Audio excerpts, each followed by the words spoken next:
Good morning, guys.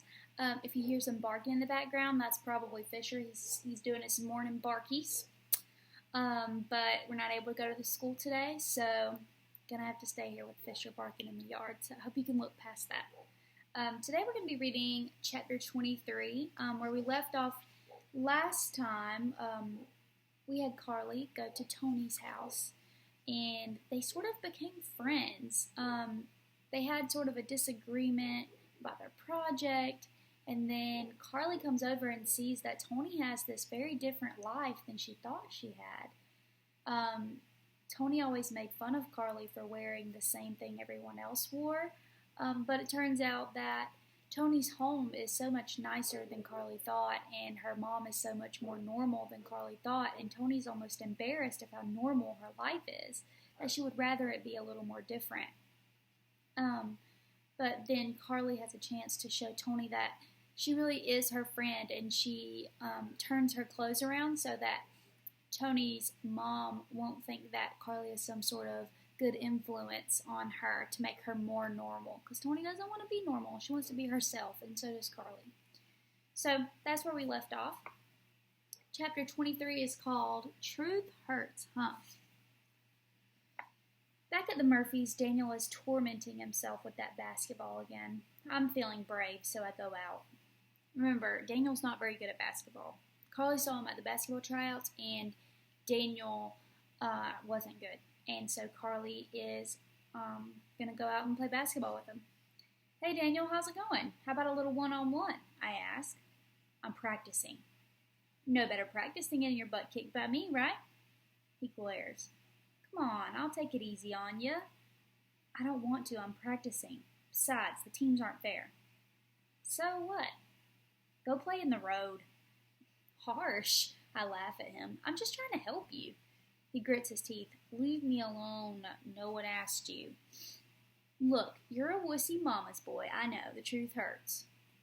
He stops and turns. Well, at least I have a mother. He glares. Truth hurts, huh? He won't get me with that again. I remind myself to not get mad. He dribbles, but the ball hits his foot and rolls into the grass. He glares at me like it's my fault. Look, Daniel, I fold my arms. It just so happens that I was the high scorer on my basketball team back home. Okay, this is a stretch, but I was pretty good. I want to help you. Why? He asks, picking up the basketball. I really don't know, but I am willing to help if you want. I'd kind of like a truce, I guess. He turns the ball over in his hands, probably thinking about how he may be making him deal with the devil. He begins to dribble. I go over, steal it easily, and I go in for a layup. He folds his arms. Give me my ball back. I stand, smiling. Come get it. He can't get it from me. I dribble and talk to him at the same time. Look, see how I dribble really close to the ground? You dribble as high as your neck, which screams, come steal the ball from me. Also, it's harder to control that way. The closer to the ground, the better. Hand him the ball. I'll try to take it from you now. I go for the ball, but never actually take it. Whenever I move to get it, he finally learns to shorten his dribble. When he stops to take a squirt from his water bottle, I ask him, doesn't your dad practice with you? He's obsessed with sports. He must love this stuff. His face darkens. Not really. Why? My dad loves baseball and wants me to play that, but I just don't want to. He looks into my face without hatred for the first time ever. It's just that I love basketball. I love to watch it and play it. Baseball is boring to me. You stand in the outfield and do nothing for most of the time. He bounces the ball once, hard. Do you know what my middle name is? I shake my head. Dale, as in Dale Murphy, the amazing baseball player from before I was even born. My name is Daniel Dale Murphy because my father planned from the time I was born that I would play baseball. He's so mad that I don't like it. I actually hate it.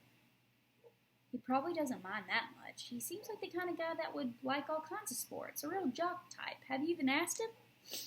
My father says that baseball is the thinking man's game and basketball is for morons. He's such a jerk about it that even if I liked baseball, which I don't, I could never play it. I'm shocked he told me this. I'm even more shocked that the Murphys aren't perfect after all. Chapter 24 is called Bagged. Today, we have a social studies field trip to Mystic Seaport. Whatever it is, it sounds better than being in school. I get on a bus, wondering which would be worse, sitting with a jerk or sitting alone. Hey, Connors, Tony calls. Relieved, I fall into the seat next to her, holding my bagged lunch.